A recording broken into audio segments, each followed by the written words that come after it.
Hi friends. திமுக தலைவர் திரு மு க ஸ்டாலின் அவர் வந்து கொளத்தூர்ல தோத்ததுன்றது எல்லாருக்குமே தெரியும். இருந்தாலும் அவரால் அதை அக்செப்ட் பண்ணிக்க முடியாம ஆல்ரெடி பாத்தீங்கன்னா ஜூலை மந்த் 29 அன்னைக்கு வந்து இந்த இவிஎம் மிஷின்ஸ் எல்லாம் வெரிஃபை பண்ண ஸ்டார்ட் பண்ணாங்க.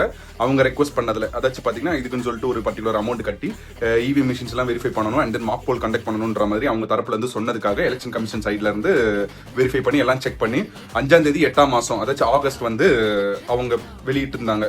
என்னன்னு பாத்தீங்கன்னா இந்த மாதிரி எந்த முறைகேடும் முரண்பாடும் கிடையாது, எல்லாம் கரெக்டா தான் ஒர்க் ஆகிருக்குன்ற மாதிரி அவங்க சைட்ல இருந்து சொல்லி அதோட முடிஞ்சிச்சு.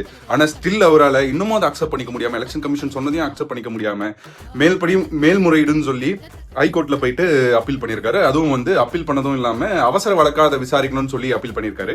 ஹைகோர்ட் சைட்ல இருந்து வந்து பாத்தீங்கன்னா அவசர வழக்காலாம் விசாரிக்க முடியாது, அத்த திங்கக்கிழமை இல்ல செவ்வாய்க்கிழமை பாத்துக்கலாம்னு சொல்லி அனுப்பிட்டு இருக்காங்க போல ரிஜெக்ட் பண்ணி.